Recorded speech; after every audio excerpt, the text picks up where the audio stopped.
Now, welcome to another news from Naboo with Thor's Lightning Takes. And let's get right to the news. All right, we're going to run with 3 stories today, because 3 is better than 1. Or 2. Well, I don't know if it's better than 2, but it's better than 1. All right, first up, Mark Hamill reveals if his feelings have changed regarding The Last Jedi. Yeah, I know, I said it funny.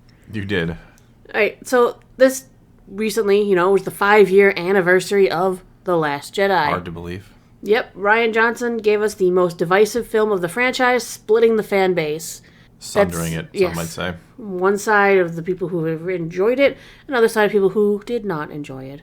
The film was loved by critics with a 91% on Rotten Tomatoes, but the audience score is at a 42%. Again, showing how the fan base received this movie, very split.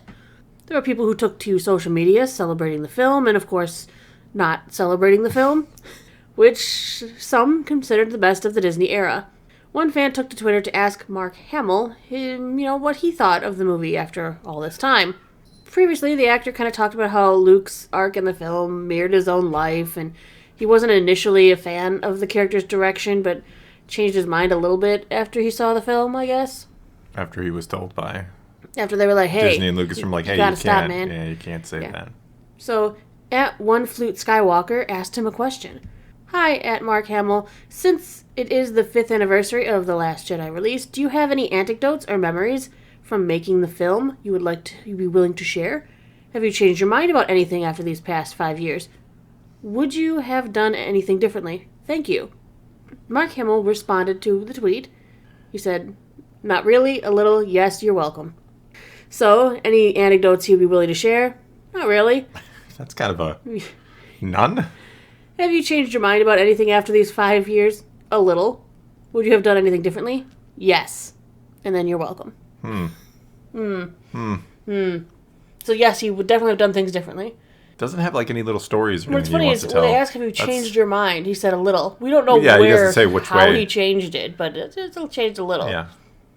But he has no stories to share. He has stories to share all the time. Yeah, he likes from the projects he's been in. I mean, most actors do have stories from the set and stuff that they would like to share. And he's like, nah. It's the last movie he did with Carrie Fisher. There's a lot of things he could have stories about and doesn't really want to. He didn't want to share any of them.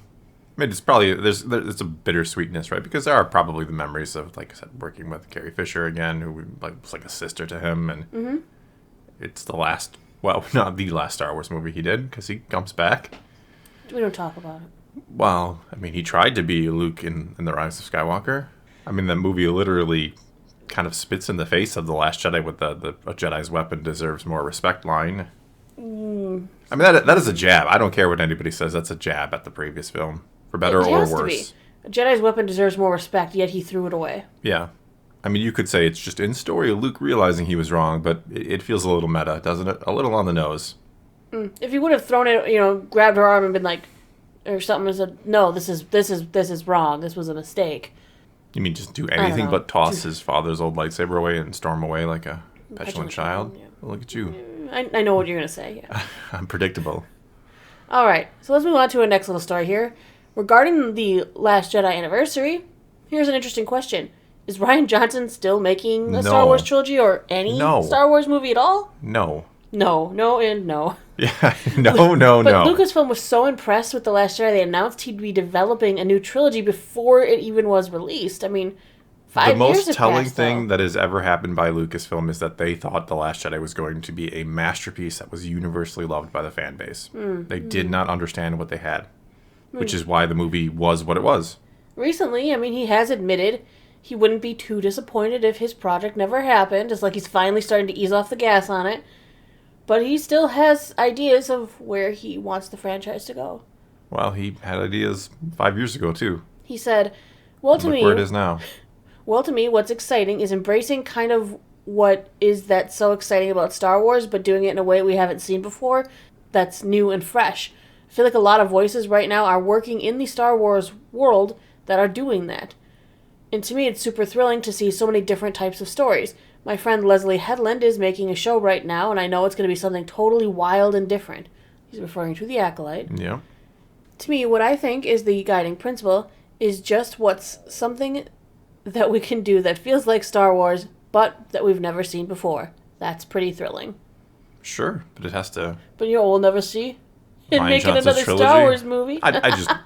I've talked about it a million times before. Like, there's no way they would bring that kind of press back to the fan base. Yes, the critics loved it, but when it messed up Star Wars going forward this badly. When that many fans say it's the movie that ruined or destroyed Star Wars for them, you don't go back to it. No, it's you that have simple. to just leave it alone. Yes. That's probably why that's why they've had so much trouble making a new movie. Because they don't know what direction to take. No, because they're afraid of making another film that gets bombed so hard that the fan base is now a mess. Isn't irreparable damage at this point? Possibly, yeah. I don't know. I mean, ever since then, instead of people having hope for Star Wars, people seem to be looking to the dark side first, and then hopefully being drawn back. Well, that's the crazy thing about the film. I mean, the build-up to the movie was all theories and speculation, and like, oh, this is going to be the next Empire Strikes Back. People are like so excited, and to a degree, I'm sure that excitement does play a little part of the disappointment. The greater the expectation, the greater the disappointment, you could say. No, I agree with you 100%. I mean, even us going into The Last Jedi, we had so many theories from the first movie, and this is where this could go, and this is where that could go. We were so excited. That movie came out, you walked out of the theater, and you were like, I don't think I liked that. That was the first and thing it was I said sad to you, because all of your being wanted to go into there and enjoy the movie and love it. And you walked out, and you just looked so, like, lost. I did. It was crazy. I wish I could take a picture of my face after that. Oh, it's in my memory forever. Oh, my goodness. You looked like a lost sheep looking at me going, Where's the herd? I don't think I like that. And I walked out and I'm like, I'm not sure exactly what was going on in that movie. It was a mess. It was a mess. Yes. Unnecessary things happened the whole movie, and I don't get it. But we're not talking about this. Well, no, but I mean, to kind of cap that off, it's not a matter of, oh, my theory didn't come true, so I hate the movie. That is one of the most common, defenses I hear of the film. You're just mad because your theory. No, I'm mad because nothing that happened in that first film was, like, addressed. We had all these mysteries, all these things, and we seem to have a direction for the movie, and it's like, nope. What are you talking about? Your theory was true. Rey was I know, nobody. that's what came out of The Last Jedi. That's the crazy part. I was actually right. I even, I think in one video I even threw the idea, what happens if Snoke... I mean, I made 80 videos, so it doesn't mean, even a broken clock is right once a day, as they say, or twice a day. I mean, my whole Rey is nobody is the first big video I ever had. It got like 500,000 views, and people told me I was crazy. It was the dumbest thing they ever heard. So, and then it was true. And then it was true, and I for was... For a whole movie. For a movie until they changed it. All right, let's move on to the last bit of article news today.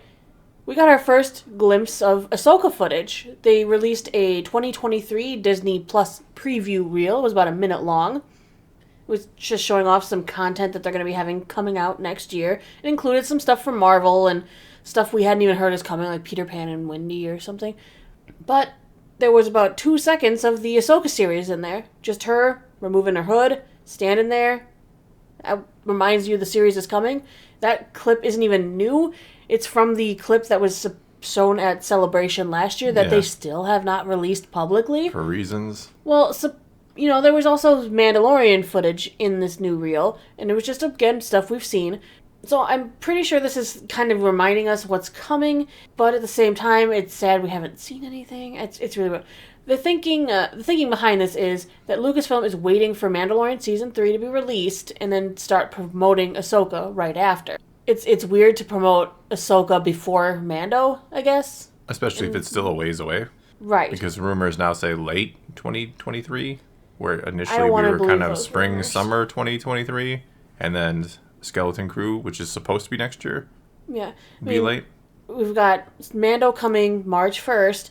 Just a few weeks ahead of Star Wars Celebration London, which most likely is going to have all the big guns. Yeah, Ahsoka. That's when we're going to get Ahsoka, Skeleton Crew, maybe something from the Acolyte, maybe some new animated projects. Maybe. Dare I say a movie announcement that actually happens. Just don't even tease. I know. Don't even tease. Skeleton Crew is nowhere to be found in the short ad, even though the company had already confirmed it's supposed to air in 2023. Marvel Ironhearts is supposed to be coming next fall. That wasn't shown in there either. I thought it was. Riri was shown, but only in relation to Wakanda Forever. Well, I mean, which was weird that they even put Wakanda Forever as a title in there because that came out already. It's already on Disney Plus? No, maybe they're just saying it's going to come to Disney Plus. Yeah. Yes, they didn't advertise Ironheart. They did like Loki was in there, Secret Invasion was in there, some other projects. Yeah. So the speculation is possibly they only showed some footage from the beginning half of the year because they're missing some projects that are supposed to be coming. Yeah. They haven't had an official release date for Ahsoka, but it is still expected to be next summer. They never because hold those fall official is supposed to be dates, yeah. Skeleton Crew. Production for Ahsoka has been wrapped up, though. Yeah. I mean, even with The Mandalorian, they shuffled the dates around. Look at Bad Batch was... First, it's going to be like summer, and then it's like September 28th, and now it's finally January 4th, which I'm probably going to hold to that one, right? I mean, they're supposed to be in post-production, I think, right now. I mean, they have done their 6 months of filming. They filmed from May through, like, the beginning of November. I mean, the thing is with Disney Plus, you don't really have to have a commitment. You're not slotting it into, like, a movie theater's rotation or, other films around your studio. You can play, loosey-goosey with it, I think, when it comes to Disney Plus, because you're not really... You can't play loosey-goosey with fans because we get angry when you can't keep... Yeah, but they don't realize that. They're more concerned about their end of things. I think they'd rather kind of keep it vague until they have an absolute concrete date than give you that concrete date, which does make fans happier, right? I'd rather you tell me, like, spring and then it ends up summer than say on, April 4th it'll be released and then it doesn't. I want Ahsoka to come in the summer, and I want Skeleton Crew for the fall. Sure, I would love 4 major Star Wars shows every year. I know probably overkill, and I'd get sick of it after a while. But it'd be nice to have, like, every quarter have a 8 episodes or something. You get a little breather, you get another one. Yeah, gives you time as long as it's good. Process. It's all about quality, right? I'm not saying quantity just for the sake of it. I'm saying if you can give me 4 good Star Wars shows a year, heck, if you can give me 1 every other year, I'm actually kind of happy. But yeah, I would love continuous Star Wars because as long as it's good, I'm never getting tired of it. Well, we still have Vision supposed to be coming this spring as well. Yeah, which they've shown very little on. Which is fine. Yeah, I don't think that's, something they consider to be a big draw.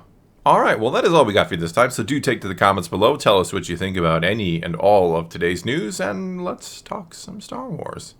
And until next time, thanks for watching.